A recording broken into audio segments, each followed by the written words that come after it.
Hi, I'm Sarah, And I'm Azalda. and we're co-founders of the Cool Bean Company, and we make really healthy, convenient food. So today we're going to talk to you a little bit about branding and how important that is for a business, particularly for a consumer-facing company. So this is our product, Cool Beans. It's a range of really healthy, really tasty cannellini beans in different flavors. So we have our original tomato, we have our smoky paprika, and we have our award-winning hot chili flavor. And as a consumer-facing product, brand was really important for us from the start. Yeah. And we decided that it was really important for us to invest in our branding and in our design and in our packaging from a really early stage. We went through, first I suppose we identified a designer that we wanted to work with that had experience in this area. And then we went through a number of workshops with that designer. So I suppose looking at all aspects of the brand, from the Tone colors, of voice. the tone of voice, the kind of graphics. We went through things like if we were a party, what kind of party we would be. If we were an animal, what kind of animal we would be. What are our keywords that we want to reflect our brand? What do we want people to feel about our brand? Yeah. We wanted people to kind of buy into the Cool Beans lifestyle and not just be buying a product. And we feel like we really have reflected that in our brand and in our packaging. We started out at music festivals initially to test the product and idea, and we really wanted to bring that fun, quirky, cool vibe into our branding. And you can see that from our packaging as well. We have lots of visuals, lots of cool cartoons, and lots of little bits about our whole story along the way. And we get really good feedback from customers about that. And when we were looking at it, we were looking at what our keywords around our brand were. So our 3 keywords for our brand were quirky, agile, and plucky. And that was something that really reflected us and really reflected what we wanted our product to stand for. And I suppose when you get your brand and you get all of the elements together, the next stage then is creating your packaging.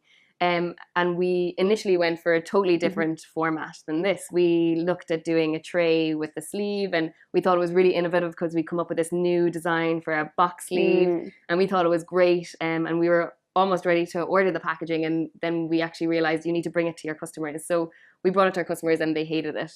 And so one of the key learnings out of it is that you really have to talk to your customers. They need to be engaged in the process of the packaging, because ultimately they're the end users, and it has to be functional for them.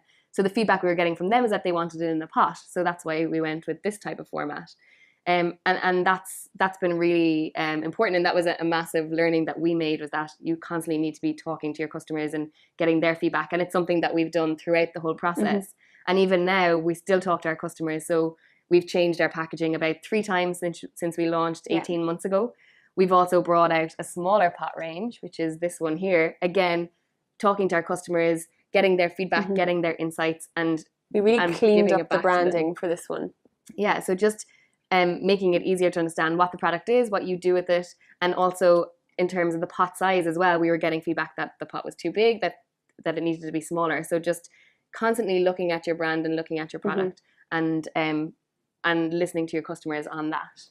And then I suppose the brand from the packaging needs to relate through the rest of your business as well. So we initially spent all our money on the packaging and the consumer product, but then we started to bring it into other areas of the business. Things like our branded aprons and clothes, and our branded slide decks, and our collateral and materials. So you really need your brand to go through everything that you do as a business. It can't just be one product, it has to be your whole business. And for us, because we founded the business and so much of it is about, the belief we have in really healthy convenience food, we need to have that brand and that identity going through all our social and our digital. And we've taken the whole story and put it into our Facebook and our Twitter and all our different platforms as well. And it was a decision that we made early on as well, was to put ourselves in the brand. And so we are living the brand every day, and I suppose our blood, sweat and tears have gone into it. Not actually the product, but just into the brand. Don't worry. It's clean. But it's something that is really important and really integral to everything that we do. And if you go onto our digital media platforms, you'll see lots of stuff about us and about our story and our struggles, and also about our customers. So like our customers send in recipes and pictures. So we like to engage with the people who are using the product day to day as well. So I suppose in summary for branding, our tips would be to invest upfront, time and money. Don't just rush into building a brand. You need to do your research. You need to get feedback. You need to really put a lot of your own effort and identity into your brand. and decide what you want people to think about it, how you want them to feel about your brand. That groundwork really has to be put in at the start. And then to really bring your brand through your whole business. So don't just have it in one area. It needs to be felt and lived in every area of your business, from your product to your offices and your culture, and then also onto your digital platforms and your website and your kind of customer facing.